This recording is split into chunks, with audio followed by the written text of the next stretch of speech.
The beer foam hissed as it spilled over the rim of the glass, soaking into the beige carpet my father had refused to replace since 1995. He did not move to wipe it up.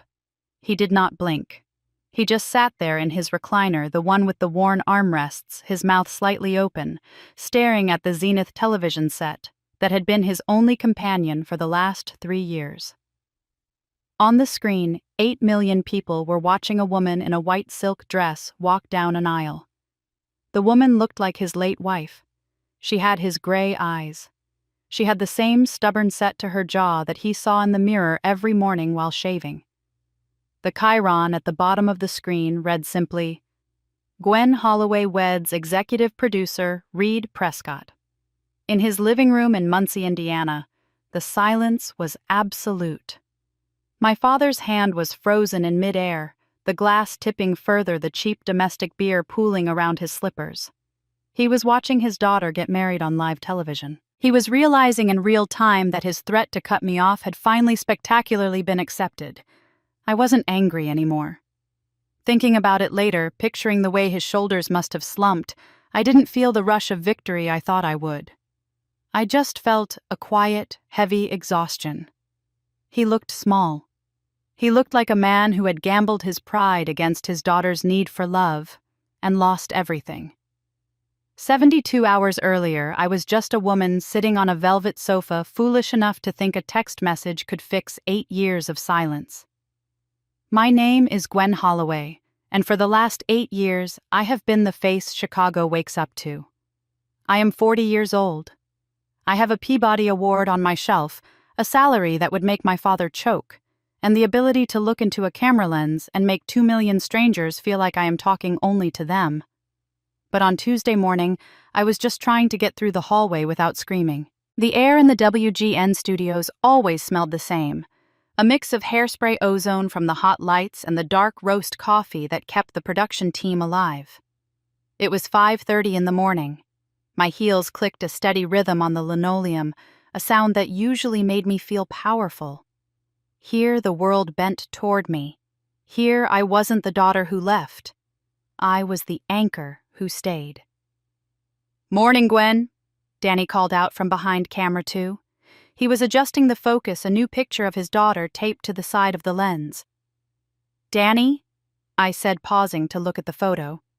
"She is getting so big. Tell Maria the sleep training segment is airing Thursday. I made sure we included the part about the white noise machine." Danny beamed. "You're a lifesaver. Seriously, we slept 4 hours straight last night." I kept walking, accepting a coffee from the production assistant without breaking stride. Rosa, my makeup artist, was already waiting in the chair, sponge in hand. "Big week," Rosa said, dabbing powder under my eyes. "Friday is the day. You nervous? Terrified?" I joked, flashing the smile I had perfected over 2 decades. "But mostly that I'll trip in these heels." "You never trip," Marcus, the security guard, said from the doorway. He leaned against the frame, arms crossed. "You could walk through a hurricane in stilettos and not spill a drop." "That happened one time, Marcus," I said. "And it was a tropical depression, not a hurricane." "Still counts," he said. "You look like a movie star today, Ms. Holloway." I felt the warmth of their approval wash over me. It was sugar. It was a quick hit of dopamine that settled my nerves. I loved them. I truly did. But as I checked my reflection in the lighted mirror, watching Rosa blend the contour along my jawline, I felt the familiar hollow space behind my ribs. Adoration from strangers was like eating cotton candy when you were starving for meat and potatoes. It tasted sweet, but it didn't nourish you. Then Lo walked in. Loretta Chen had been my co-anchor for 5 years. She was 5 feet nothing of pure energy, sharp features, and red lipstick that she wore like war paint. She didn't knock. She just walked in, handed me a second coffee, and stared at my face. "How are we feeling about Friday?" she asked. "Fine," I said, looking back at my phone. "Great. Everything is perfect. The florist finally found those peonies I wanted." "That is your lying on camera voice," Lo said. "I do not have a lying on camera voice." "Gwen," I have sat next to you through 3 elections, a pandemic, and that time the governor sneezed on you. I know when you are performing." She leaned against the counter, crossing her ankles. "What is wrong?" I looked down at my phone. The family group chat was open. The last message was a photo of my engagement ring sent 6 months ago. Below it, nothing. Just white space. A digital ghost town. "I am thinking about texting them again," I whispered. Lo's face hardened. She closed the door to the hallway, cutting off the studio noise. The room suddenly felt very small. The coffee machine gurgled in the corner, sounding loud in the quiet. 8 years, Gwen," she said softly. 8 years of silence." "I know," I said, "but it is my wedding." "Your father told you that you were dead to him." Lo said, her voice dropping to that serious register she used for breaking news. "Those were his exact words. Dead. To him. Because you took a job. Not because you committed a crime. Not because you betrayed the family. Because you wanted a career." He was upset. I defended automatically, the excuse worn smooth from years of use. "Mom had just gotten sick and your sister," Lo interrupted. "Denise. She called you a sellout to anyone who would listen. She told the entire town of Muncie you abandoned your dying mother for fame." "Maybe I did," I said, the guilt flaring up like a fresh burn. "No," Lo said. She moved closer, putting a hand on my arm. "I saw you fly back every weekend. I saw you pay for the hospice nurses so your dad wouldn't have to sell the house. You were holding Helen's hand when she took her last breath. But did Denise tell anyone that no? She was too busy playing the martyr." I looked away toward the glass window that overlooked the studio floor. The crew was laughing about something. They looked happy, uncomplicated. "You know what I think?" Lo asked. "The people who see you every day might not be the ones who truly see you." She gestured toward the news desk. "And the ones who truly see you, they are not always blood." I knew she was right. My brain knew it. My therapist knew it. But the little girl inside me, the one who used to wait by the window for her father to come home from the factory, didn't care about logic. "I know," I said. Mom would have wanted them there." Lo sighed. "Helen has been gone 3 years, Gwen. She was the only one who ever called you. The only one who watched your show and actually told you." "Which is why I have to try," I said, standing up. "One last time. If they say no, then I will know I did everything I could." That evening, the silence in my apartment was heavy. It was an expensive silence. The kind you pay a lot of money for in downtown Chicago. Through the floor-to-ceiling windows, the city was a grid of amber and white lights, millions of people living their lives. I sat on my beige sofa, my phone in my hand. My knuckles were white. Reed was in the kitchen.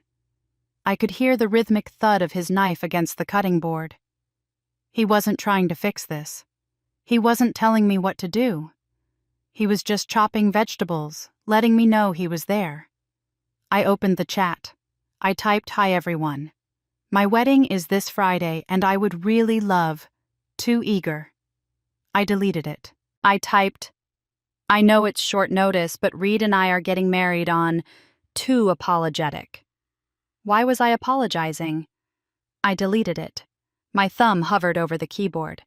I typed a third version, stripped of emotion, stripped of begging. "My wedding is this Friday.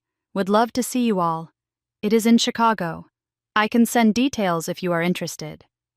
It sounded pathetic. It sounded desperate. It sounded exactly like the daughter I was trying not to be. I pressed send. The knife stopped in the kitchen. Reed walked over, wiping his hands on a towel. He sat down next to me, his thigh warm against mine. "You okay?" "I just sent it." We waited. The 3 little dots appeared almost instantly. Denise was typing. My heart hammered against my ribs like a trapped bird. The message arrived. "We're busy. Don't expect us." Short, brutal, expected, but it still stung a sharp slap to the face. Then the dots appeared again. Walter was typing. My father. He never typed.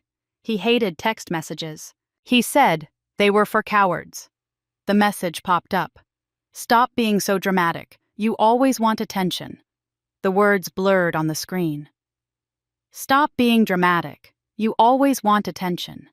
8 years of building a career, a Peabody Award, thousands of hours of covering tornadoes, elections, and pandemics. And to him, I was still just a noisy child clamoring for a look. He didn't just say no. He had to twist the knife. He had to make my desire for his presence into a character flaw. I felt the air leave my lungs. I waited for the tears. I waited for the familiar collapse, the sobbing that would leave me with a migraine and swollen eyes. But the tears didn't come. Instead, a coldness started in my chest. It spread to my fingertips, numbing the shake in my hands. It was a strange sensation. Quiet. Clear. It felt like a heavy pack I had been carrying up a mountain for a decade had suddenly slipped off my shoulders and tumbled into a ravine. I picked up the phone. I didn't type a plea. I didn't type an apology. I didn't try to explain that I missed them or that I loved them or that my mother would be heartbroken. I typed one word. All right. I pressed send. Reed watched me carefully. What do you want to do? I stood up and walked to the window. I looked out at the city that had embraced me when my own blood turned away. They aren't coming, I said. My voice was steady. They don't want to be part of my life. Reed stood behind me, wrapping his arms around my waist. He rested his chin on my shoulder. I have an idea, he said quietly. A crazy one. I turned in his arms. What? What if we stopped asking for permission to be happy? He asked. What if we stopped hiding? I didn't know it then, but what Reed was about to propose would change everything. It would make headlines. It would go viral. And it would finally show my family exactly what attention really looked like. What if we stopped asking for permission to be happy? Reed asked. I stared at him. The Chicago skyline behind him was a blur of electric light, indifferent to the moral crisis unfolding in my living room. What does that mean? Marcus has been desperate for a sweeps week event, Reed said. He was pacing now, a habit he only indulged in when his producer brain was firing on all cylinders. I have heard him mention it a dozen times in the last month. He wants something big, something that will get national attention.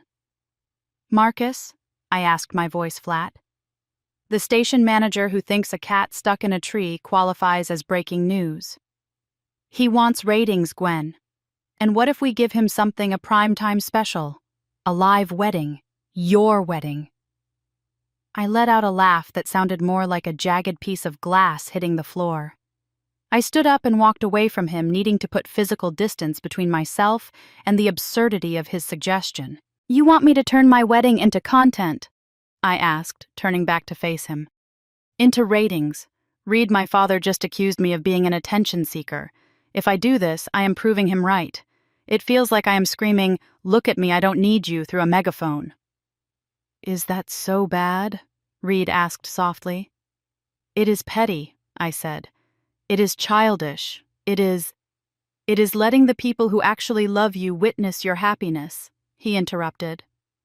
He crossed the room and took my hands. His palms were warm grounding. Listen to me. We already have the dress. The flowers are ordered. The vows are written. We are just moving the venue from the Botanical Garden to Studio A. It is not that simple. Why not? He looked deep into my eyes, searching for the Gwen who stared down tornadoes, not the Gwen who cowered before her father's silence. 8 million people wake up with you every morning. They trust you. They worry about you when you are sick. They celebrate when good things happen to you. Is it petty to let them see this? Or is it petty to beg 2 people who have hurt you for permission to be happy? I wanted to argue. I wanted to tell him that family was different, that blood was a contract you couldn't just rewrite because the terms were unfair. But the words stuck in my throat. I need to think about this, I said, pulling my hands away gently. Alone. Just for a minute. Reed nodded. He kissed my forehead and went back to the kitchen, giving me the only thing he knew I truly needed. Space. I walked to the hallway closet and reached for the top shelf. My fingers brushed against the cool leather of the photo album I hadn't opened in 3 years. It smelled like dust and old adhesive.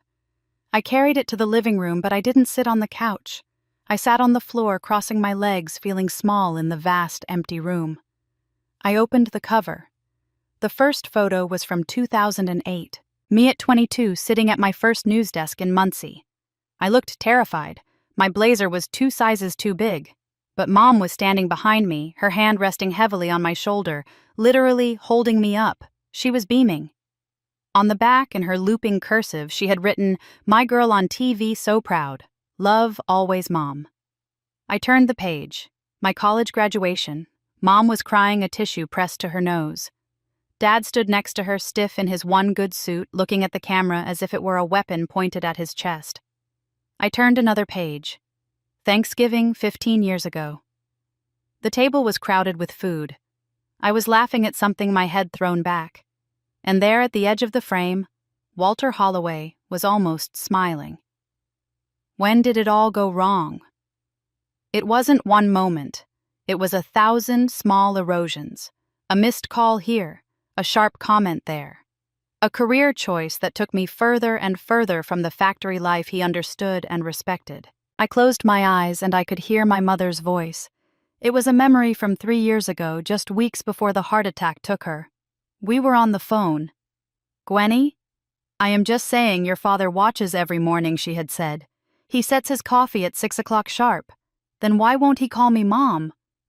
I had asked, the frustration burning my throat. "You know how he is. Holloway pride, thick as mud and twice as useful. And Denise." She blocked me on Facebook. There had been a long sigh on the other end of the line. "Your sister is complicated. But she told her book club you are famous. She showed them an article about your award." "She didn't tell me that," I said. "She wouldn't, would she?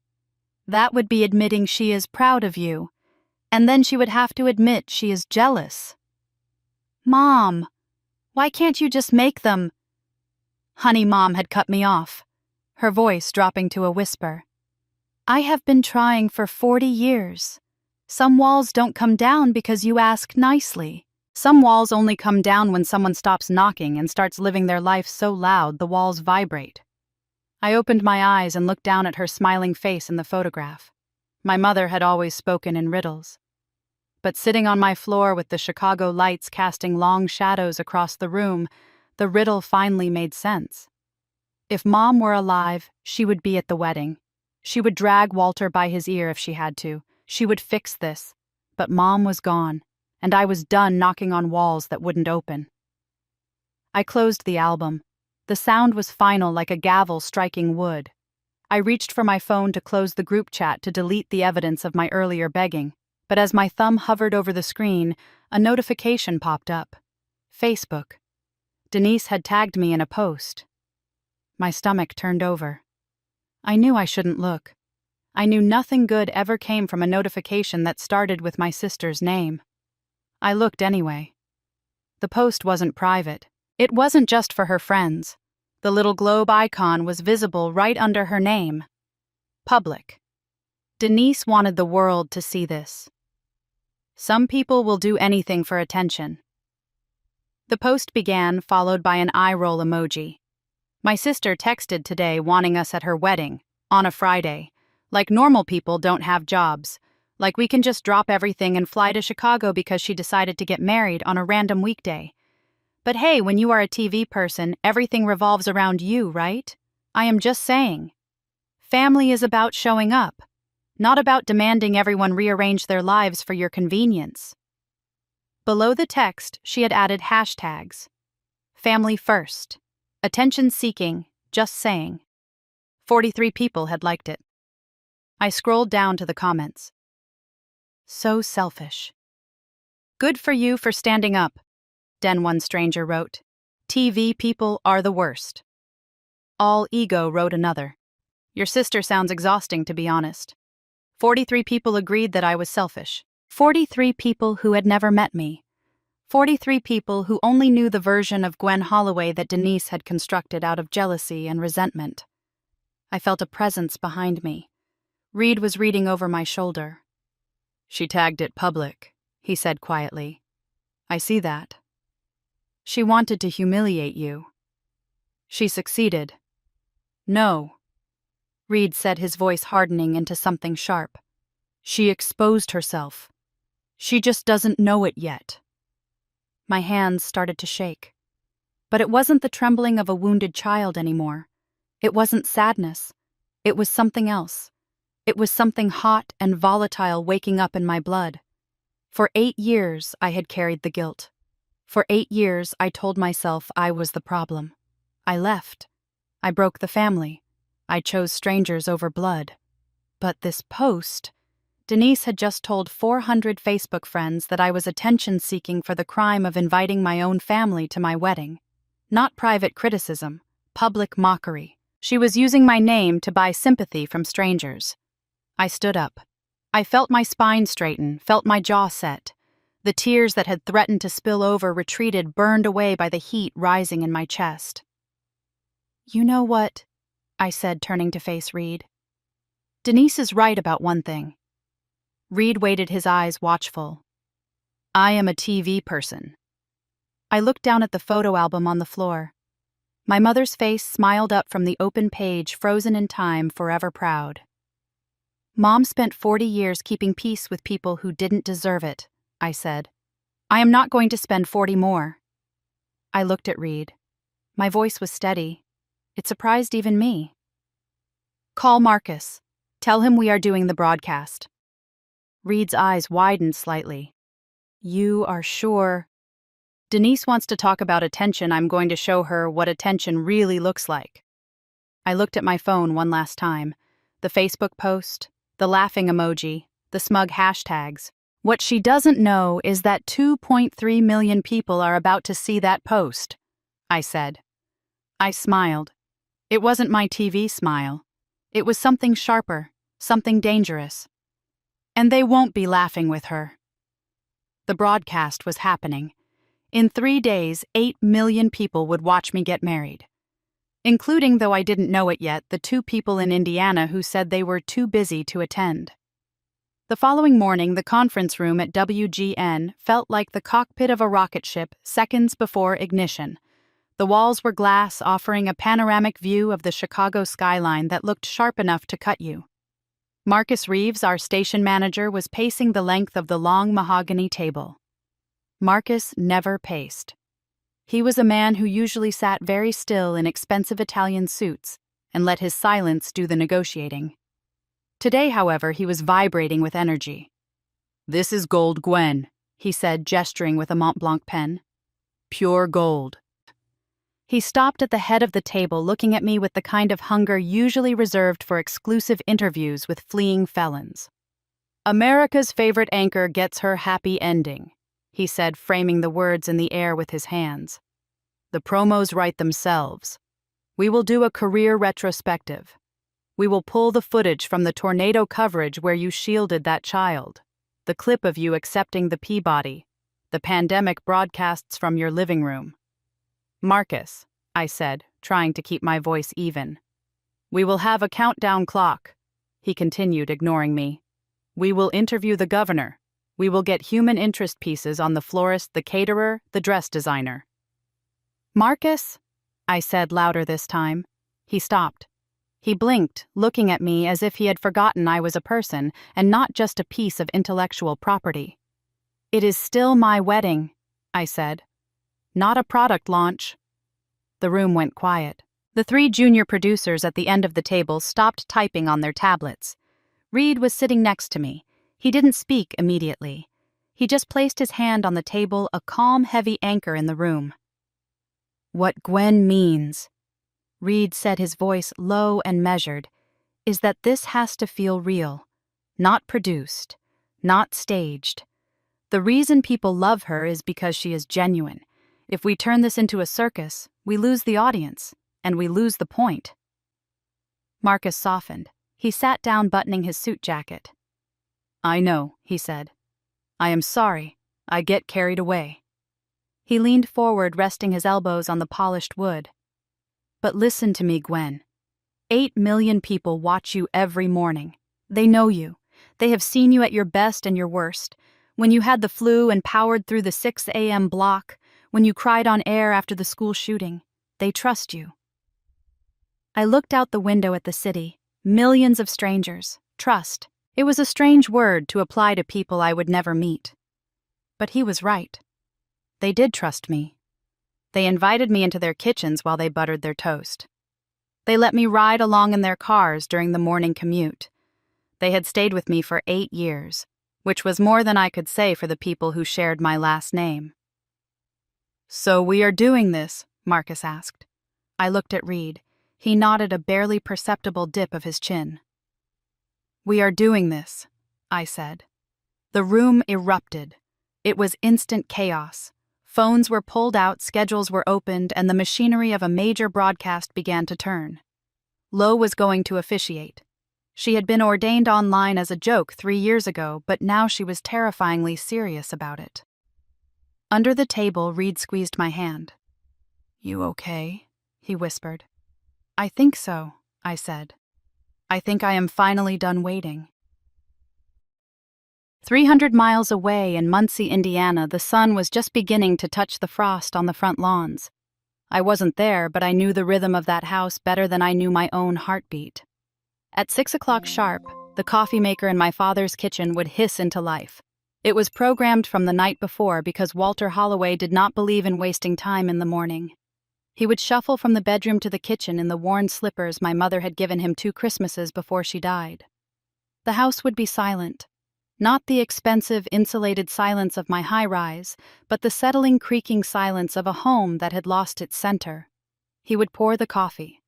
Black. No sugar. And then he would turn on the television. He probably didn't even think about it. It was muscle memory. It was just what happened when the sun came up. The small television on the kitchen counter tuned to Channel 9. WGN. He would sit in his recliner. He would blow on his coffee, and he would watch me. "Good morning, Chicago. I'm Gwen Holloway, and let's talk about what is happening today." My voice would fill his empty kitchen. He would watch me read the headlines. He would watch the way my eyes moved across the teleprompter, the way I smiled at the weatherman, the way I tilted my head when I was listening to a field report. Just like Mom used to do. He would never admit it. If you asked him, he would say he just liked the Chicago weather report. He would say it was habit. He would say the remote was too far away to change the channel. But he watched. I imagined the phone ringing in that quiet kitchen. I imagined Denise's name on the caller ID. "Dad." She would say, her voice tight with that specific blend of righteousness and gossip she had perfected. "Did you see my Facebook post, the one about Gwen?" "Don't know what you are talking about." He would grunt his eyes, never leaving the screen where I was interviewing a local chef. "I told everyone about her little wedding invitation," Denise would say. "I got a ton of support. People agree she is being manipulative." "Good," he would say. "She needs to learn." "Exactly. Anyway, I will bring you a casserole later. Love you, Dad." "Love you too." He would hang up. He would unmute the television. On the screen, I looked into the camera and promised a special announcement. My father would sip his coffee. He would wonder what the announcement was. He wouldn't call to ask. He wouldn't text. He would just sit in his chair in his flannel shirt and wait for the television to tell him what his daughter was doing with her life. Back in Chicago, the adrenaline from the meeting was fading, replaced by a dull ache in the center of my chest. I had the studio support. I had Reed. I had Lo. But as I drove home that evening, the victory felt incomplete. It felt like winning a race where no one else was running. I sat in my car in the parking garage of my building, staring at my phone. There was one person left. One person in Muncie who hadn't explicitly told me to go to hell. Aunt Patty. my father's younger sister, the retired librarian who lived in a house overflowing with books and lavender sachets. She was the Switzerland of the Holloway family. She never took sides. She just baked cookies and changed the subject. I dialed the number. My finger hovered over the end call button. She probably wouldn't answer. Or worse, she would answer and tell me that she agreed with Denise, that I was selfish, that I had forgotten where I came from. The phone rang. "Hello?" Her voice sounded exactly the same. Warm, a little breathless as if she had just run in from the garden. "Aunt Patty," I asked. It's Gwen." Silence. I gripped the steering wheel. "I know it has been a long time. I am sorry to just call out of the blue, but—" "Gwenny," she breathed. The name came out like a prayer, like a word she had been holding in her mouth for years, waiting for permission to release. "I wasn't sure you would answer," I said, my voice trembling. "Honey," she said, "I have been waiting for this call for 8 years." I blinked, tears pricking my eyes. "You have... Did you think I stopped loving you because your father threw a tantrum?" she asked. I could hear the indignation in her voice, the same tone she used to use when someone returned a library book with a dog-eared page. "Everyone else did," I whispered. "Not everyone, sweetheart," she said softly. "Just the loud ones." "Why didn't you ever reach out?" I asked. The question came out harder than I intended. Patty sighed. It was the heavy, resigned sigh of a woman who had spent decades navigating the minefield of her brother's temper. "Because Walter is my brother," she said. "And I love him even when he is a stubborn fool. I didn't want to make things worse by taking sides publicly. I thought if I gave it time, he would come around. I thought if I stayed neutral, I could be the bridge when he finally woke up." "He hasn't woken up," I said. "I know," she said. "I know." There was a pause. I could hear a cat meowing in the background. "I watch every morning, Gwen," she said suddenly. "I had a satellite dish installed just for this. The signal cuts out in storms sometimes, but I have it rigged up. I record the important episodes." "You do?" "I have a scrapbook," she continued, her voice gaining strength. "Clippings from the paper. That article about your Peabody. The photos from the charity gala. Your mother would have wanted someone to keep track." I covered my mouth with my hand. A scrapbook. In Muncie. While I was sitting in my high-rise feeling like an orphan, my aunt was cutting my picture out of newspapers and pasting it into a book. "Aunt Patty," I said, wiping my cheeks. "I am getting married. Friday. It is going to be on television." "On television?" "Reed and I decided to broadcast it, since the family isn't coming." I explained it all. The rejection texts, Denise's Facebook post, the decision to stop hiding. Patty listened without interrupting, making small noises of understanding. "And I know it is complicated," I said, rushing to get the words out. "I know Dad will be furious. I know he might stop talking to you if he finds out. But I was wondering, would you come? Would you be there?" The silence on the line stretched out. I held my breath. I prepared myself for the polite refusal. The "I can't do that to Walter" speech. "Gwenny," she said finally, "let me tell you something." "What?" "Wild horses could not keep me away." I let out a sob that sounded like a laugh. "But Dad—" "Your father can take his pride and sit on it," she said, her librarian voice gone, replaced by something fierce. "I missed too much already. I missed your 30s. I missed meeting this Reed fellow. I am not missing this." "Thank you," I whispered. "Thank you." "Send me the details," she said. "I have a blue dress I have been saving for a special occasion. I think this qualifies." I hung up the phone and sat in the quiet of my car. I had one family member, just one person from Muncie who would cross state lines to witness my life. After 8 years of silence, it felt like an army. Thursday was a blur of white silk and red tally lights. It was the day before the wedding, and my life had become a montage of rapid-fire scenes, each one brighter and louder than the last. In the bridal shop, Lo sat on a velvet ottoman with a glass of champagne in one hand and a tissue in the other. "Turn slowly," the seamstress said, her mouth full of pins. I turned. The dress was simple. White silk that moved like water with lace sleeves that felt like a whisper against my skin. I looked at myself in the three-way mirror. For a second, I didn't see the news anchor. I didn't see the woman who had spent 8 years building armor out of blazers and perfect diction. I just saw a bride. Well, I asked, looking at Lo. Lo's eyes were wet. She sniffed loudly, aggressively. "You look like a goddamn princess," she said, her voice cracking. "And I hate you for it." "You are crying," I said. "I am not crying," she snapped, dabbing at her eyes carefully to save her eyeliner. "There is something in my eye. Several things. In both eyes. It is undoubtedly an allergic reaction to all this tulle. There is no tulle on this dress, Lo. Shut up and drink your champagne." 2 hours later, we were in Studio A. The space had been transformed. The news desk was gone, replaced by an altar draped in white fabric. Reed was standing with the director, pointing at the lighting grid. He wasn't the groom right now. He was the executive producer, and he was in his element. "Camera 2 needs to be lower," he said, his hand chopping the air. "I want the angle on Gwen to be heroic, not investigative. Soft lighting. This is a wedding, not a Senate hearing."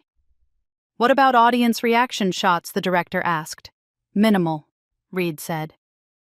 "This is about Gwen. Always about Gwen." I watched him from the shadows of the wings. He was protecting me. Even in the technical details, in the choice of a lens or a lighting gel, he was loving me. By 2 in the afternoon, I was standing in front of a cooler at the florist's shop. The air smelled overwhelmingly of green stems and cold water. The florist, a middle-aged woman with dirt under her fingernails, was staring at her own clipboard with wide eyes. "So the whole country will see these flowers?" she asked. "That is the idea," I said. She looked at her arrangements. She bit her lip. "I need to add more roses," she muttered, pulling a bucket off the shelf. "It is really fine," I said. "They look beautiful." "Nope," she said, already stripping thorns with frantic energy. "If 8 million people are looking at my peonies, they are going to be perfect peonies. I am not having someone in Ohio critique my symmetry." By 4 o'clock, I was back in the studio, sitting in the makeup chair for a promo spot. The red light on the camera blinked on. "Friday night," I said, looking into the lens. "Join me for something I never thought I would share." "Cut," the director yelled. That was good. "One more take," I said. I reset. I thought about the dress. I thought about Reed fighting for the lighting. I thought about Aunt Patty driving 4 hours from Muncie with her blue dress in the back seat.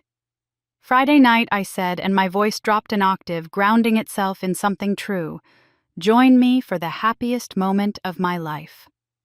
When we wrapped, Lo pulled me aside near the craft services table. "You know what I love about this?" she asked, picking up a strawberry. "What?" "In my family, weddings are chaos. Absolute madness. Aunties fighting over who sits where. My mother crying about grandchildren before the vows are even read. Cousins getting drunk and revealing secrets that should have stayed buried in 1992. And mine," I asked. "And yours is just..." "Joy," she said. "Pure joy. No drama, no screaming matches." I smiled, but it felt thin. "That is because the people who would cause drama aren't coming," I said. Lo squeezed my hand. Her grip was tight. "No," she said. "It is because the people who are coming chose to be here. That is better, Gwen. That is always better." I nodded. I believed her. I really did. But belief is a daytime activity. It works best when the sun is shining and you are busy. Doubts are nocturnal. They wait for the silence. And at 3 in the morning on the night before my wedding, they came out to play. The clock on the nightstand glowed red in the darkness. 3:17. Beside me, Reed was breathing in a deep, steady rhythm. He was asleep, untroubled, his arm thrown over his head. My eyes were wide open. I slipped out of bed. The hardwood floor was cold against my bare feet. I padded into the living room, the silence of the apartment pressing against my ears. Outside the floor-to-ceiling windows, Chicago was still awake, a grid of amber lights and moving cars. But inside, I was the only living thing. I sat on the beige sofa. I picked up my phone. The blue light was blinding in the dark room. My thumb hovered over the messaging app. I opened the family group chat. My single word, "all right," sat there at the bottom. Alone. Unanswered. A tombstone for a conversation that never really started. I started typing. "I know you said you are busy, but the wedding is tomorrow. I really would love." I stared at the words. They looked weak. I deleted them. "If you change your mind, I can send a car to pick you up. It is only a 4-hour drive. Delete. This is your last chance to be part of my life. Delete. Delete. Delete." What was I doing? They had made their choice. Denise had posted on Facebook calling me attention-seeking. Walter had told me to stop being dramatic, and here I was at 3 a.m. ready to grovel one more time. My thumb hovered over the contact labeled Dad. I hadn't called him directly in years. What would I even say? "Please, Daddy. Please come. Please love me." The words echoed in my head, pathetic and small. I felt like I was 5 years old again, pulling on his pant leg while he watched football, begging him to look at a drawing I had made. Gwen. I jumped. Reed was standing in the doorway to the bedroom. His hair was mussed from sleep, his eyes squinting against the city light coming through the windows. "It is 3 a.m, he said, his voice rough. "I know," I whispered. He walked over. He didn't turn on a lamp. He just sat beside me and looked at the phone in my hand. "You are thinking about calling them," he said. It wasn't a question. Thinking about it, I admitted. Not doing it. "Good." "Good?" I asked, looking at him. "Come back to bed," he said gently, taking the phone from my hand and setting it face down on the coffee table. "Whatever decision you make it when you are rested. Not at 3 a.m. when everything feels urgent." He was right. He was always right. I followed him back to the bedroom. I crawled under the duvet, seeking his warmth. But as I closed my eyes, I knew the drafted messages were still in my head, ghost sentences I hadn't quite exorcised. When I woke up, the sun was streaming through the curtains. The smell of coffee filled the room. It was Friday, my wedding day. I lay there for a moment listening to the sounds of the city. I felt different. The frantic energy of the night before had settled into something clearer, harder. I reached for my phone. The screen was blank. No new messages. No last-minute changes of heart from Indiana. I unlocked it and looked at the drafts I had written in the dark. I read them over. They sounded like a stranger had written them. A stranger who didn't know her own worth.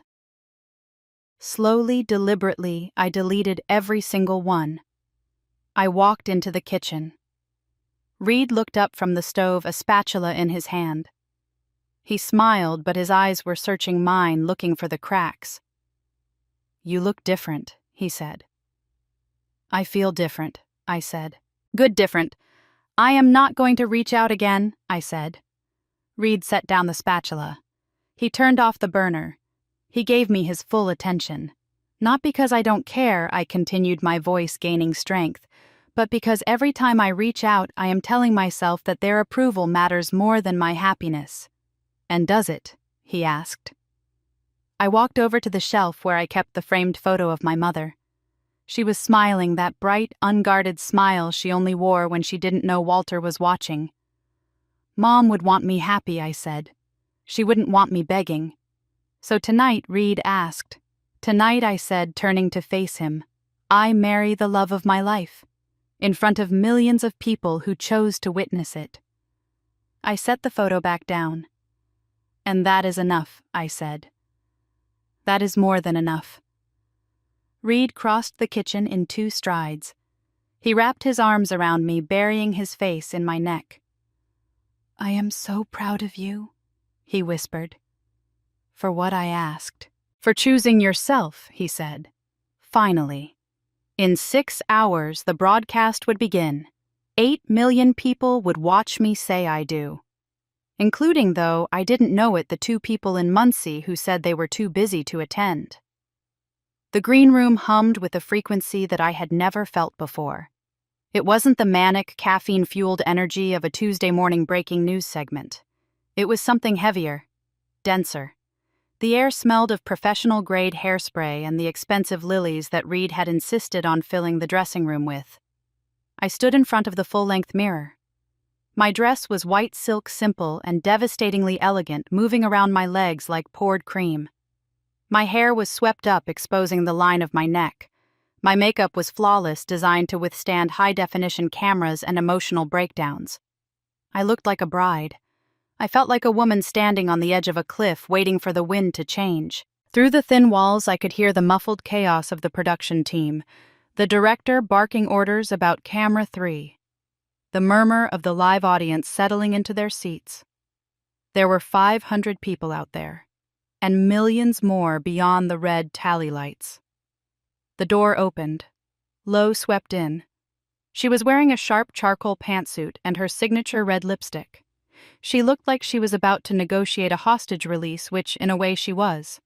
"Holy cow," she said, stopping in her tracks. "You look amazing." "Language low," I said, smoothing the silk at my hips. "There might be live mics." "There are no live mics in here," she said, but she glanced at the ceiling anyway. "Are there live mics in here?" Reed entered behind her. He was adjusting his tie, his fingers moving with a nervous energy I rarely saw in him. He stopped when he saw me. His hands fell to his sides. "Wow," he whispered. "You clean up okay yourself," I said. He crossed the room in 2 strides and took my hands. His palms were warm. "Whatever happens tonight," he said, his voice low, "I am the luckiest man in the world." There was a knock at the door, soft and tentative. "Come in," I called out. The door opened and Aunt Patty stepped inside. She was clutching a small beaded purse with both hands. Her eyes were already wet, rimmed with red. She wore the blue dress she had told me about, the one she had been saving for a special occasion. "Gwenny," she breathed. "Oh, honey." "Aunt Patty," I said. "You made it. Did you think I wouldn't?" She walked over and pulled me into an embrace. I breathed in the scent of her, a mix of lavender laundry detergent and old paperbacks. It was the smell of safety. It was the smell of the only house in Muncie where I hadn't felt like a disappointment. "You look just like your mother," she whispered against my ear. I pulled back, blinking rapidly to save my mascara. "That is the nicest thing anyone has ever said to me."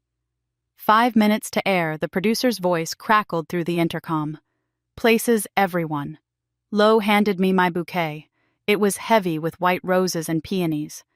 "Ready to show America what a real happy ending looks like?" she asked.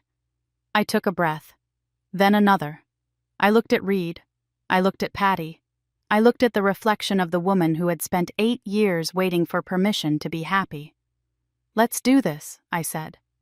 I didn't know it then, but 300 miles away, the televisions were warming up. In Muncie, Indiana, the routine was unfolding just like it did every evening. But tonight, nothing would be routine. Tonight, the silence was about to break. The broadcast began with music. It was a sweeping orchestral piece that swelled as the opening montage filled 8 million screens across the country. I wasn't watching the monitor, but I knew what they were seeing. We had spent days editing it. Clips of my life flashed by in rapid succession, me at 22, nervous and eager, me in a rain slicker shouting over the roar of a tornado while shielding a child with my own body. The clip of me accepting the Peabody, my voice shaking as I thanked my team. The pandemic broadcasts I filmed from my living room, my hair pulled back in a messy bun, telling Chicago that we would get through this together. Then the voiceover deep and authoritative. For 8 years, Gwen Holloway has been Chicago's voice of comfort. She has laughed with us, cried with us, and stayed up all night with us during crises. Tonight, witness her greatest story yet. In the studio, the lights shifted, the music softened, and I started to walk. 300 miles away, Walter Holloway sat in his recliner. He had a can of domestic beer in his hand. His feet were up. The television was on Channel 9, just like it always was. He muttered something to himself about weddings and changing the channel. But he didn't. The remote was on the side table just out of reach. Then the title card appeared on his screen. America's Favorite Anchor. A wedding celebration. He frowned. He squinted at the screen. Holloway. That was a common name. There were plenty of Holloways. Then he saw my face. It wasn't the anchor face he saw every morning. It was his daughter. I was walking down an aisle lined with flowers wearing white silk. The beer can in his hand tipped. Foam hissed as it spilled onto his knuckles and dripped onto the carpet. He didn't notice. He didn't move. "That is her," he whispered. His voice cracked in the empty room. 8 years of silence. 8 years of stubborn pride. 8 years of telling himself that I had walked away, that I was the one who broke the contract. And now I was getting married. To a man he had never met. And he was finding out at the same time as strangers in Ohio and truck drivers in Nebraska. Across town in a house with better furniture and more resentment, Denise was scrolling through her phone. Her husband Kevin had the TV on in the background. Some wedding thing, Kevin said, taking a sip of his drink. "Looks fancy." Denise didn't look up. She was reading the comments on her latest post, feeding on the validation of strangers who agreed that her sister was selfish. Then Kevin sat up straighter. "Den," he said. "Isn't that your sister?" Her head snapped up. On the screen, the chyron read, "Gwen Holloway weds executive producer Reed Prescott." Denise's phone buzzed in her hand. Then it buzzed again, and again. A cascade of notifications lit up the screen. "OMG, isn't this your sister? Why aren't you at the wedding? Den, is that Gwen? The Gwen Holloway?" She looked at the television. I was standing at the altar holding Reed's hands. I looked radiant. I looked loved. She looked down at her own Facebook post from days ago. Some people will do anything for attention. And now, 8 million people were watching me get married. "Oh no," she whispered. "Oh no, no, no." In the studio, Lo cleared her throat. She looked at Reed, then at me. "Gwen and Reed," she said, her voice clear and steady. "You have chosen to share this moment not just with each other, but with millions who have welcomed Gwen into their homes every morning. That is not vanity.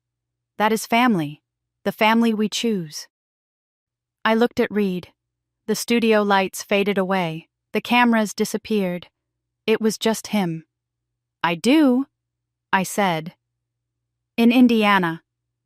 Walter's phone rang. It was Denise. He didn't answer.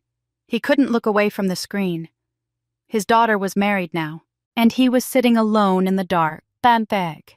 The broadcast ended at 9 o'clock. The red lights went dark.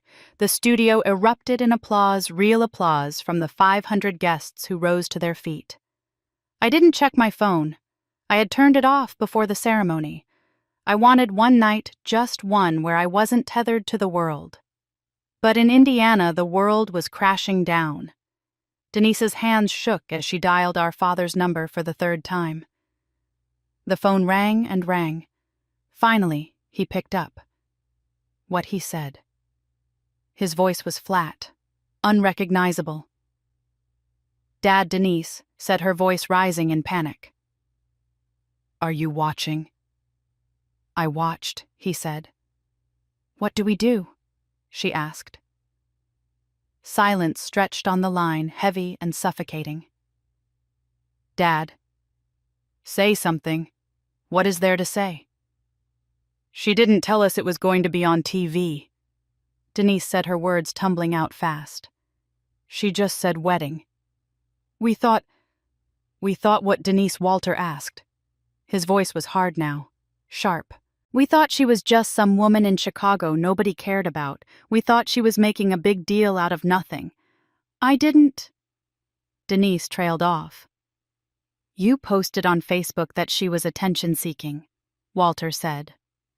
That was private, Denise whispered. Nothing is private anymore. She never told us it was a big thing, Denise argued, grasping for ground that was crumbling beneath her. She just said Friday. She didn't say... She said her wedding. Walter interrupted. She invited us. We said no, because we were busy. We weren't busy, Denise, Walter said. We just didn't think she mattered enough to show up. The truth hung in the air between them, cold and absolute. Dad, I have watched her every morning for 8 years, Walter said. Denise stopped breathing. What? Every single morning. 6 o'clock, coffee. Her face on my screen. Denise felt the floor drop out from under her. She didn't know. She had no idea. And I never called her. Walter continued, his voice breaking. Never texted. Never told her I was proud. Because I was waiting for her to apologize first. He took a breath that sounded like a sob. And now I found out my daughter got married on TV, like a stranger. Because that is what I made her. He hung up. Denise stared at her phone. On her Facebook app, the comments were still pouring in, but the tide had turned. Wow, you called your famous anchor sister attention-seeking, yikes. This aged badly. Maybe she is famous because she is good at her job. They called me 47 times that night. I didn't answer a single one. The next morning, the sun hit my face with a softness that felt like forgiveness. I woke up in my own bed. The sheets were warm. Reed's arm was draped heavy across my waist. I was married. The thought landed like a feather. I was married to a man I loved. It had been witnessed by millions of people who wished me well. It was the best sleep I had had in years. I stretched, watching the light catch the new ring on my finger. It was perfect, untarnished. I reached for my phone on the nightstand and turned it on. The device vibrated in my hand once, twice, then a continuous buzz as it tried to process 12 hours of frantic communication. The screen exploded with notifications. 47 missed calls from Dad. 32 missed calls from Denise. Over 100 text messages. I sat up, the sheet falling away. I scrolled through the texts, my heart starting to pound a rhythm that had nothing to do with joy. Gwen. Call me. We need to talk. I didn't know. Call me back. And from Denise? You should have told us everyone is blaming me now. How could you do this to us? Reed stirred beside me. He propped himself up on one elbow, his hair messy, his eyes concerned. What is wrong? He asked. They saw it, I said, staring at the screen. They are calling. He looked at the phone, then at me. Are you going to answer? I looked at my wedding ring again. I wanted to stay in this bubble. I wanted to enjoy being a wife for one single day without having to explain myself to the people who had refused to be there. Not yet, I said. Reed kissed my forehead. That is my wife. But my finger hovered over the voicemail icon. There was a new message from Dad. 3 minutes long. Maybe just one, I whispered. Just to know what I'm dealing with. I should have left it alone. I should have put the phone down and ordered room service and let the silence protect me for a few more hours. But I pressed play. And everything changed again. I pressed the speaker button. The room was silent, save for the hum of the air conditioner and the terrifyingly loud sound of my father taking a breath 300 miles away. Reed sat on the edge of the bed. His posture was rigid, his jaw tight. He was ready to fight a ghost. My father's voice filled the bedroom. Gwen, it is your father. There was a long pause. I could hear the background noise of his house, the ticking of the grandfather clock in the hallway, the settle of the house he had refused to leave. I watched your wedding, on the television. Another pause. He cleared his throat, a wet, rough sound. You looked like your mother. My eyes stung. I felt a sudden, sharp pressure behind my nose. For a fraction of a second, I thought this was it. I thought the miracle had happened. But then the tone shifted. It hardened into something cold and familiar. But I am calling because I need you to understand something. What you did last night was humiliating. For this family. For me. Reed made a sound in the back of his throat, but I held up a hand. I needed to hear it all. Denise is getting attacked online, the voice continued. People are calling me. People from church. People from the shop. People I have known for 30 years are calling my house and asking why I wasn't there. They are asking what kind of father I am. His voice shook. It wasn't sorrow. It was anger. Pastor Jenkins called. He saw it. My friends saw it. And they all want to know why Walter Holloway wasn't at his own daughter's wedding. The anger was rising now, gaining speed. You didn't invite us. You displayed us. You made us look like monsters on purpose. For your precious ratings. This is what you always do, Gwen. You make everything about you. Your career, your awards, your big city life, and now your wedding. There was a long silence on the tape. I could hear him breathing heavy and ragged. Call me back. We need to discuss how you are going to fix this. The recording ended with a sharp click. The silence that followed was worse than the yelling. It was the silence of a door slamming shut and locking from the outside. Reed stood up and walked to the window, his back to me. He didn't say congratulations, Reed said. No, I said. He didn't. He didn't ask about the ceremony. He didn't ask if you were happy. He didn't ask about me. No. He made your wedding about his embarrassment. I looked down at the phone, black and silent on the white duvet. That is always how it works, I whispered. That is how it has always been. I felt a profound, exhausting heaviness settle over me. For one brief, beautiful moment before he spoke, I had let myself hope. I had thought maybe watching me walk down the aisle would break the spell. But it hadn't broke the spell. It had just turned up the volume on his pride. By 2 o'clock that afternoon, the ceasefire was over. We were in the living room. I was trying to read a book, reading the same sentence over and over again. Reed was on his tablet scrolling through news feeds. Suddenly, Lowe's name popped up on my phone. A text. Gwen. Check Facebook. Now. My stomach dropped. I opened the app. Denise had posted again. This time there were no laughing emojis, no hashtags, just a wall of text that had already been shared 234 times. Since everyone seems to have opinions about my family, the post began. Let me clarify a few things. I read on my heart, hammering a frantic rhythm against my ribs. Number 1, my sister did not invite us to her wedding.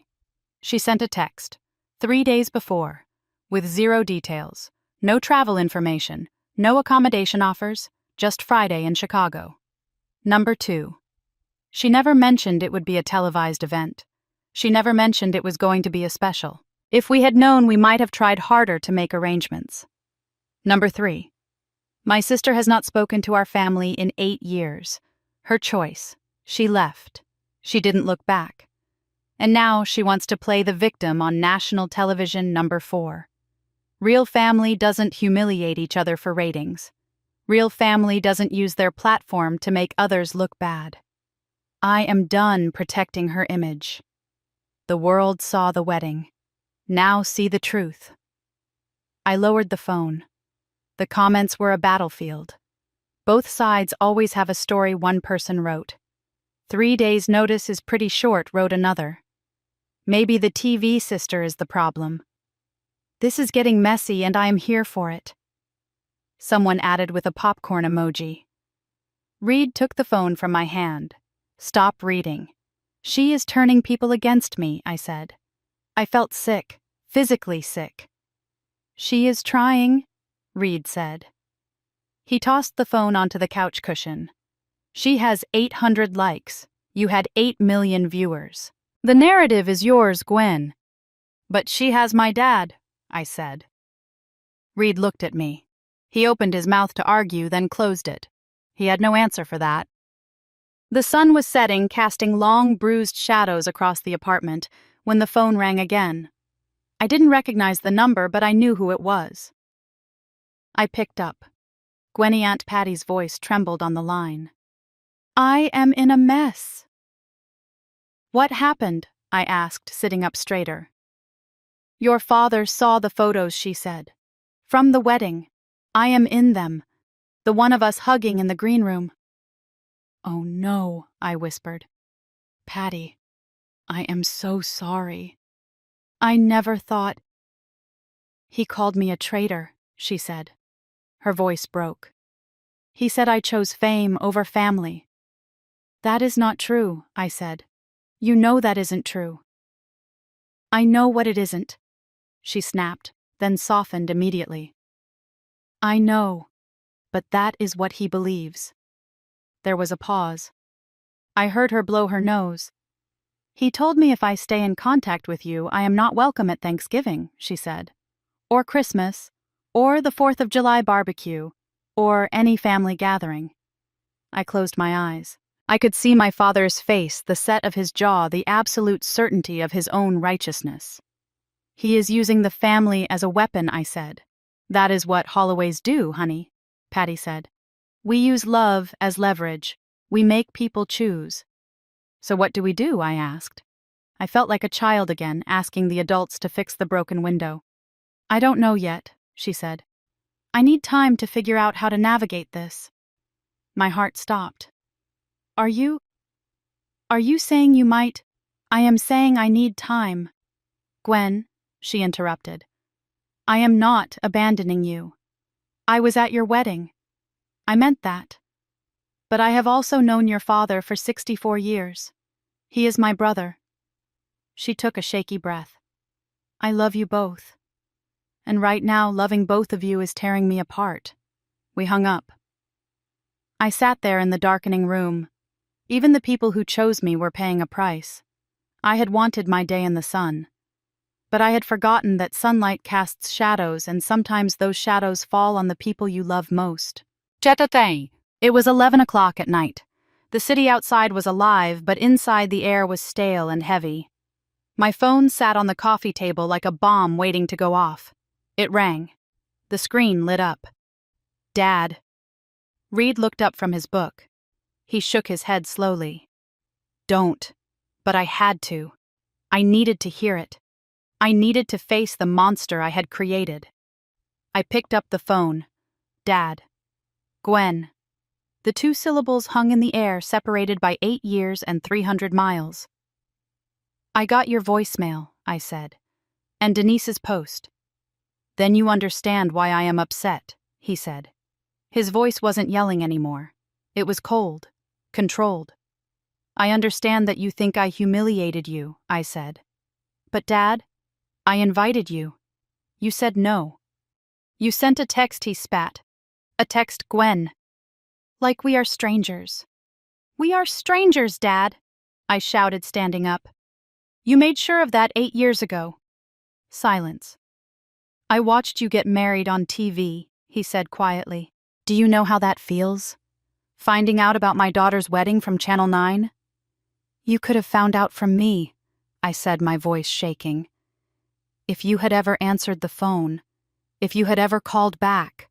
Don't turn this around. I am not turning anything. I am stating facts. 8 years, Dad. I sent birthday cards. I sent Christmas cards. I sent engagement photos. And I got nothing back. Not a call, not a text, not even a congratulations." "Because you left," he said. The words were heavy like stones. "I took a job," I said, tears streaming down my face now. "I didn't leave the family. You kicked me out. You chose that world over us. I chose my career. I chose my life. That doesn't mean I chose to lose you." "It does," he said. "It did. You walked out that door. And you told me I was dead to you," I whispered. "Those were your words, Dad, not mine. Yours." There was a long silence on the line. I could hear him breathing. I could hear the ghost of the relationship we never had. Then he spoke. His voice was different, smaller. You watch, I asked. What he said. The show, I said. You said you found out from Channel 9. You were watching another silence. This one stretched out for 10 seconds. 20. Of course I watch, he said. His voice was rough, broken. Every goddamn morning. 6 o'clock. Coffee. Your face on my screen. I couldn't breathe. I grabbed the back of the sofa for support. You? For how long? 8 years, he said. Since you started. You watched me for 8 years and you never once. I didn't know how he whispered. How to what I asked. Pick up a phone. Type. I am proud of you. Say anything I didn't know how to say. To say that I was wrong. I sat down on the sofa. My legs wouldn't hold me anymore. You are proud of me? I asked. Of course I am proud of you, he said. The anger was gone, replaced by a terrible aching vulnerability. You are extraordinary, Gwen. Everyone can see it. Everyone. Then why couldn't you tell me? I cried. Because I am a stubborn old fool, he said. Because Holloway men don't apologize. Because I spent 8 years waiting for you to come back, not realizing you were waiting for me. I closed my eyes. The truth hit me harder than the silence ever had. So what now, Dad? I asked. You watched me get married on TV. You know I am proud of my career. What changes? There was a long pause. I don't know, he said.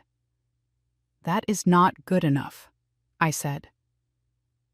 It is all I have right now, he said. The line went dead.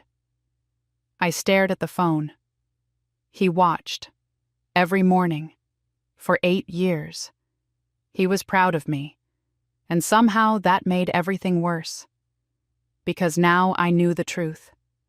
The silence wasn't indifference. It wasn't hate. It was pride.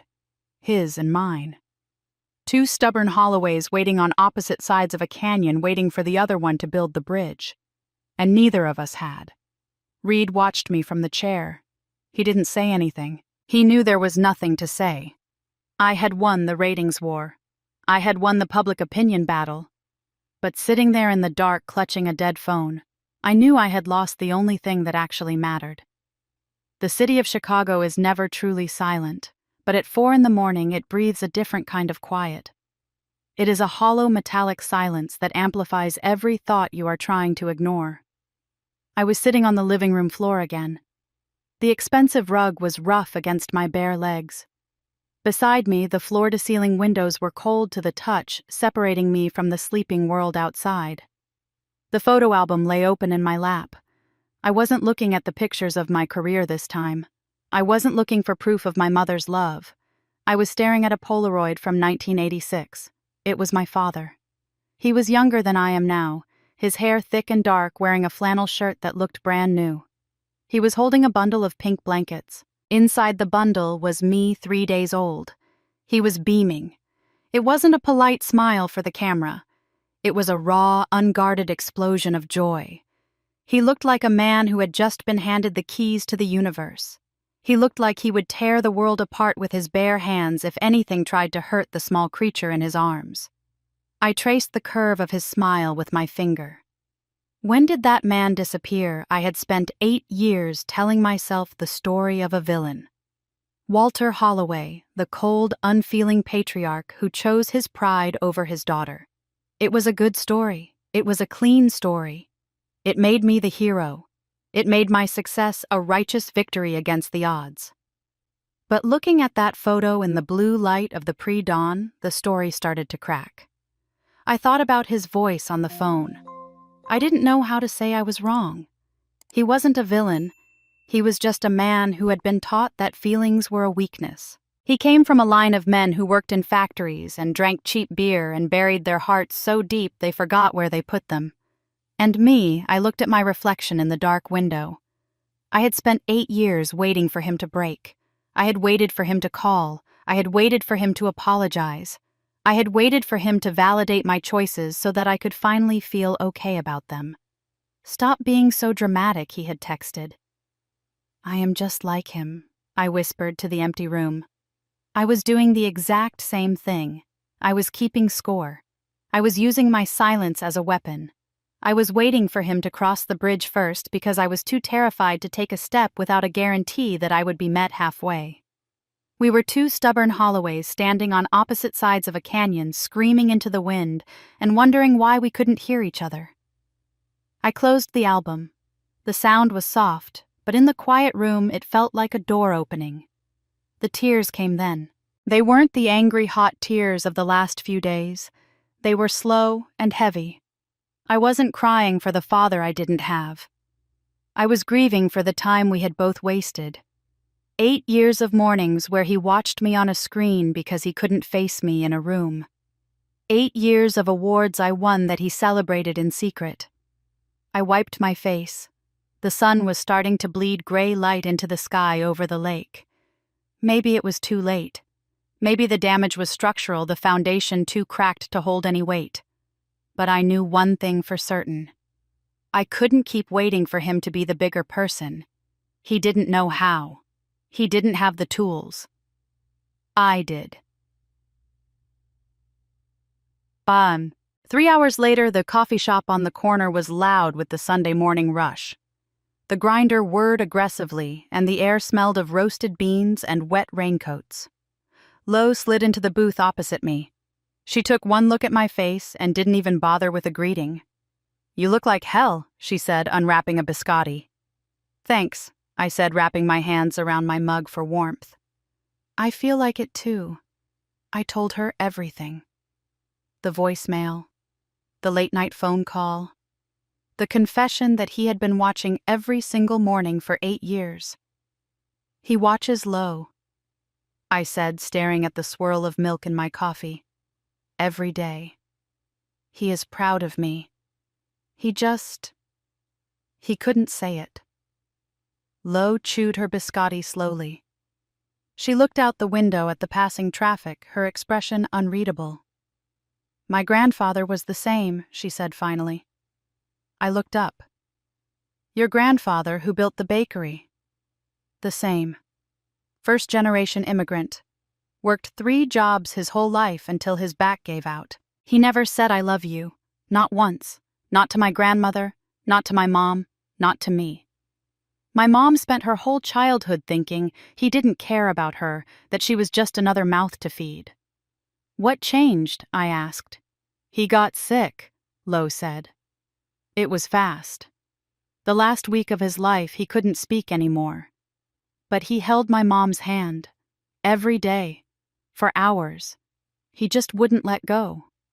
If she tried to leave the room, he would squeeze her fingers until she sat back down." Lo leaned forward, resting her elbows on the table. "Some people can't say the words, Gwen. It doesn't mean they don't feel them. It means they were never taught the language. It is like expecting someone to speak French when they have only ever heard German." "But it hurts," I said. "It still hurts." "Of course it hurts," she said. "But here is the thing. You were taught. You speak the language. You make your living communicating with people. You have the words." I looked at her. "Why should I be the one to reach across? Why is it always on the child to fix the parent because you can?" Lo said simply, "He can't. That is not weakness, Gwen. That is strength. You are the one with the power here. You are the one who can afford to be generous." I stared at my coffee. The steam was rising in lazy spirals. "What if I reach out and he rejects me again?" I whispered. "What if I drive all that way and he slams the door?" "Then you will know you tried," Lo said. "And that is more than you can say right now." She reached across the table and covered my hand with hers. "You built a career on asking the hard questions, Gwen. Go ask the only one that still matters." By the time I got back to the apartment, the afternoon sun was slanting through the blinds, cutting the room into stripes of light and shadow. Reed was in the bedroom. Our suitcases were open on the bed. He was folding shirts with the precision of a man who likes order, preparing for the honeymoon flight to Hawaii we were supposed to board the next morning. I stood in the doorway and watched him. He was steady. He was kind. He was everything the men in my family were not. "I need to go to Muncie," I said. Reed stopped mid-fold. He turned slowly, a gray t-shirt still in his hands. He didn't ask what I meant. He didn't remind me that we had non-refundable tickets to Maui. He just looked at me. "Before the honeymoon," I said, stepping into the room, "I need to see my father, in person." "Gwen." He started, his voice cautious. "Not to apologize," I said quickly. "Not to beg, just to talk, like humans. Without screens, without audiences." I walked over to the bed and sat down next to the open suitcase. "I realized something last night," I said. "I have been waiting for him to prove his love first. Because I was hurt. Because I thought I was protecting myself. But all I have been doing is building the same wall he did. I am cementing the distance." I took Reed's hand. "I don't need him to approve of my life anymore. I really don't. I have that already. I have you. I have Lo. I have Aunt Patty." I took a deep breath. "But I don't want to spend the rest of my life wondering what if. I don't want to be 50 years old staring at a phone waiting for a call that is never going to come. I want to know that I showed up. I want to know that I walked through the door." Reed studied my face. He was looking for the manic desperation of a few days ago, the neediness that had driven the broadcast. He didn't find it. Instead, he saw a woman who was tired of fighting a war that no one was winning. "You really want to do this?" he asked. "I really want to try," I said. He nodded slowly. He tossed the gray t-shirt into the suitcase, but not the one destined for Hawaii. He reached for his car keys on the dresser. "Then I am driving," he said. We packed a smaller bag. We canceled the flight. The drive to Muncie is 4 hours through the flat, endless cornfields of the Midwest. It is 4 hours of highway that looks exactly the same mile after mile. It is 4 hours to think, 4 hours to doubt, 4 hours to change your mind 100 times. I watched the skyline of Chicago fade in the rearview mirror, shrinking until it was just a smudge against the gray sky. I didn't turn back. The sign on the interstate said, "Welcome to Muncie." It was green, reflective, and hadn't changed in 20 years. I watched the familiar streets roll past the passenger window. The diner where I worked the breakfast shift in high school still had the same neon sign, though half the letters were burned out. The church where my mother's funeral was held looked smaller than I remembered. The brickwork darkened by 3 more winters. The high school football field was empty, the bleachers bleaching gray under the overcast Indiana sky. "You okay?" Reed asked, his eyes briefly flicking away from the road to check on me. "I haven't been back since the funeral," I said. 3 years, he said. 3 years, I repeated. And nothing has changed. Except me. We passed a subdivision of ranch houses. I saw a blue sedan in a driveway that looked like Kevin's car. The lights were on in Denise's house. I could see the flicker of a television through the front window. "Do you want to stop there?" Reed asked, slowing down slightly. "No," I said, looking straight ahead. "This isn't about Denise. This is about Dad." We turned onto Sycamore Street. The house was the third one on the left. It looked exactly as it had in my nightmares and my daydreams. The same white siding that needed a power wash. The same black shutters. The basketball hoop in the driveway was rusted now, the net long gone, a ghost of the days when I used to shoot free throws until my hands were numb just to avoid going inside. The porch light was on. I saw the curtain in the living room window move. A hand pulled it back, then let it drop. He knew we were here. "Ready?" Reed asked, putting the car in park. "No," I said. "That is honest," he said. "Let's go anyway." I opened the car door. The air smelled different here. It smelled of damp leaves and wood smoke, a heavy, earthy scent that instantly transported me back to being 16 years old and desperate to leave. I walked up the concrete path. My feet knew where the cracks were. I stepped over the uneven slab near the steps without even looking. I raised my hand to knock. My heart was hammering against my ribs loud enough that I thought he might hear it through the wood. But I didn't have to knock. The door opened. And there he was. Walter Holloway stood in the doorway. He looked older than he had on the FaceTime call during the funeral planning.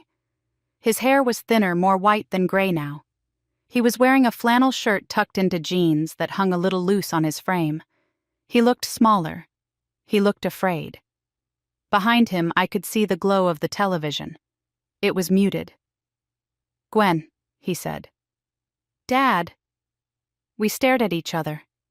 The threshold was a line in the dirt. 8 years of silence compressed into a single suffocating moment. "I wasn't expecting you," he said.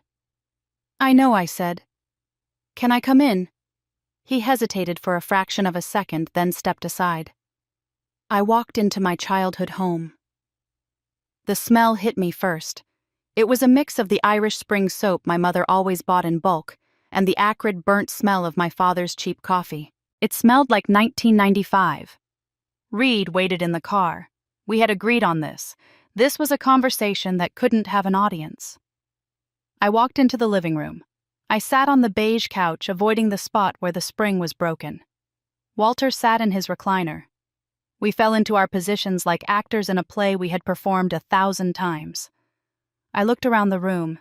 It was frozen in time. The same ceramic birds on the mantel. The same landscape painting over the sofa. Then I saw it. On the wall next to the clock was a framed photo. It was me. I was 22, sitting at my first news desk in Muncie, wearing a blazer that was too big for me. "You put up a photo of me," I said. Walter followed my gaze. He rubbed his hands on his knees, a nervous, repetitive motion. "Your mother did," he said. "Before she—" He didn't finish the sentence. He didn't have to. "Dad," I said, turning to face him fully. "I didn't come here to fight." He weighted his face, guarded. "The Holloway defense mechanism. I came because I need to say something." I continued, keeping my voice steady. "And then you can respond however you want, or you can not respond at all. But I need to say it." I took a breath. The air in the room felt thick. "I know you watch my show," I said. "I know you watch every morning. And I know you couldn't say you were proud because Holloways don't do that. We don't say the words. We just expect people to know." His jaw tightened. He looked at his hands. "But here is the thing, Dad. I was doing the same thing. I was waiting for you to reach out first. I was keeping score. I was building walls and wondering why you didn't climb them." My voice cracked. I dug my fingernails into my palms to ground myself. "Mom was the bridge," I whispered. "And when she died, neither of us knew how to cross on our own." Walter was very still. He was looking at the carpet, at a dark, stiff stain on the carpet that smelled faintly of stale beer. "I am not asking you to apologize," I said. "I am not asking you to change who you are. I know you can't be someone else." I stood up. "I just wanted you to know that I understand now. And I love you. Even if you can't say it back. Even if you never can. I love you, Dad." I waited. The grandfather clock ticked in the hallway. "That is all I came to say," I said. I turned toward the door. My legs felt heavy. I had done it. I had said the words. I was walking away, and I was free. "Gwen." The word was rough like gravel. I stopped. I turned back. He hadn't moved from the chair, but his head was up now. His eyes were red. "Your mother," he said, his voice shaking. "She recorded your shows. Every single one. On the VCR." I stared at him. "I found the tapes after she passed," he said. "Hundreds of them. Boxes of them in the closet." He took a shaky breath. "She used to watch them at night. When I was asleep, she would sit right there on that floor and watch you. And one time, I woke up, and I heard her talking to the TV." Tears were streaming down his face now. Walter Holloway, who I had never seen cry, not even when he broke his arm, not even at the funeral, was weeping. She was saying, That is my girl. That is my Gwenny. I put my hand over my mouth. I didn't start watching because I wanted to, he confessed. I started because it made me feel like she was still here. I watched you to be close to her. He looked at me then. Really looked at me. But then I kept watching because you are good, Gwen. You are so good. I don't know how to be proud out loud, he whispered. But I am trying.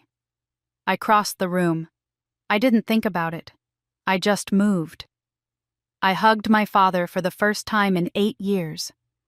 He was stiff at first. He felt fragile, his shoulder blades sharp under the flannel shirt. He was a man who hadn't been hugged since his wife died. Then slowly his arms came up. He held on to me. His grip was tight, desperate, like a man afraid of drowning. He buried his face in my hair. We stood there for a long time in the silent living room.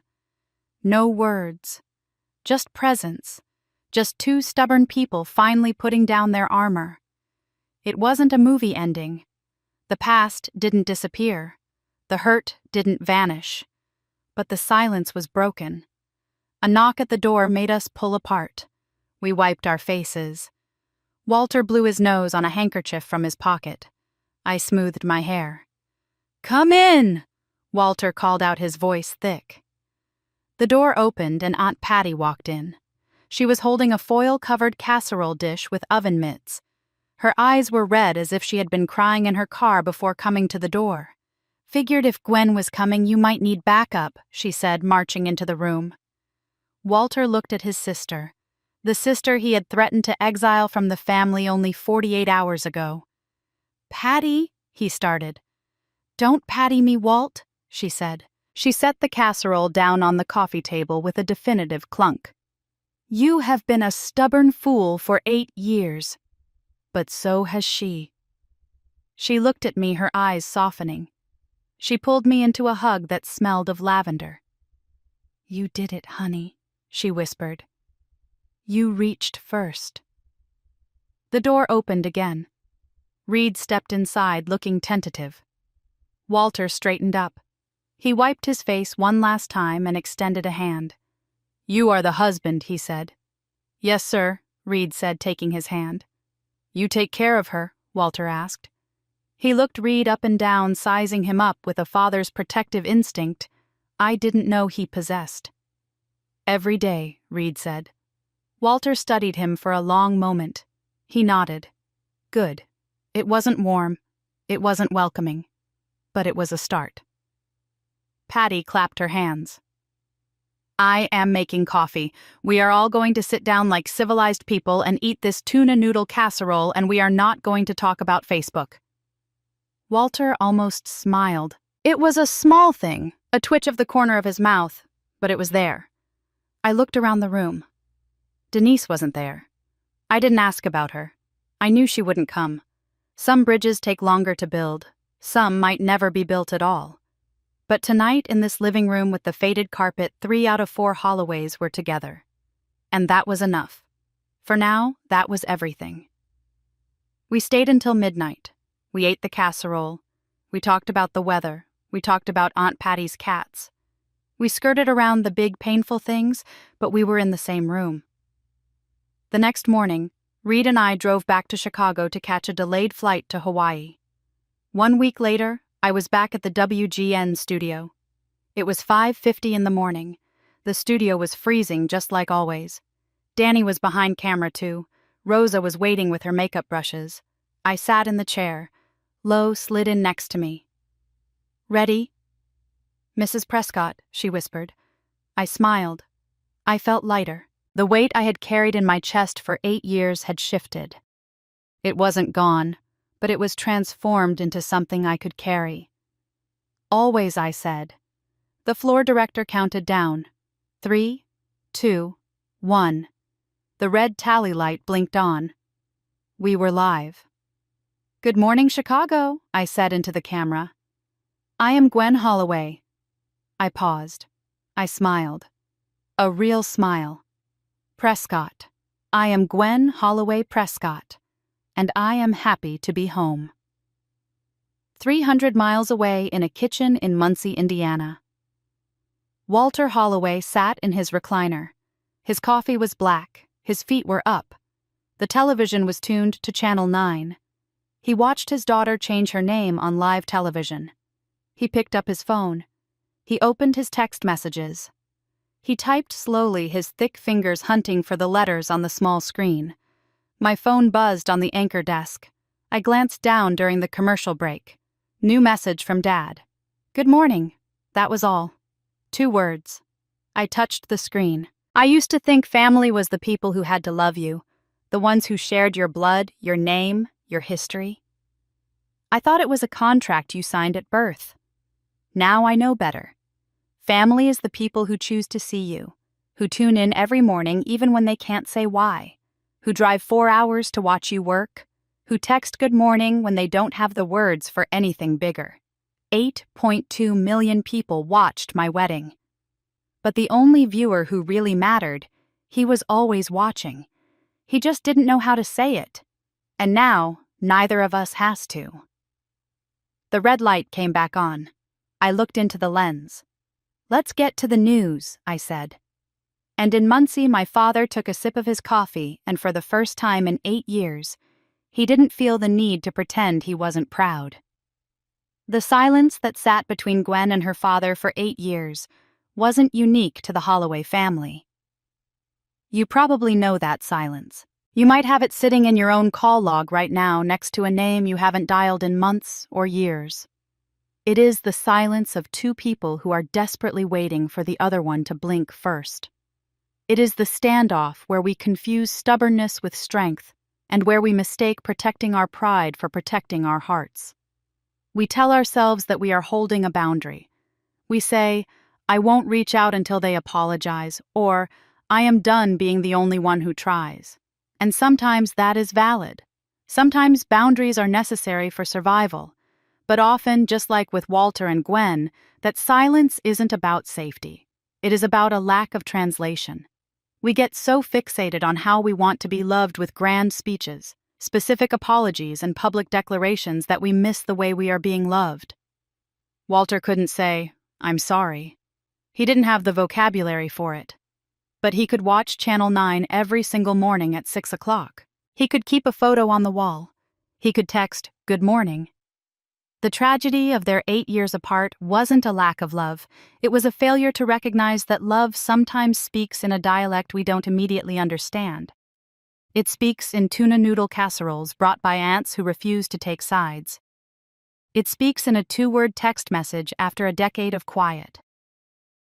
The most important lesson Gwen learned wasn't how to be famous or how to stage a perfect wedding. It was that being the first one to reach out isn't an act of weakness. It is the ultimate act of power. It takes immense courage to put down your armor when the other person is still wearing theirs. It takes strength to drive 4 hours back to a place that hurt you not to fight, but to simply say, "I am here." When you stop waiting for the other person to be perfect, you give them the space to just be present. Gwen stopped waiting for Walter to be the father she dreamed of, and in doing so, she finally got the father she actually had. So take a look at the relationships in your own life. Is there a bridge you have been waiting for someone else to build? Is there a conversation you have been rehearsing in your head but refusing to have in person? We often think we have all the time in the world to fix things, to say the things that matter. But time is the one thing we can't negotiate. Who are you punishing with your silence? And more importantly, are you punishing yourself in the process?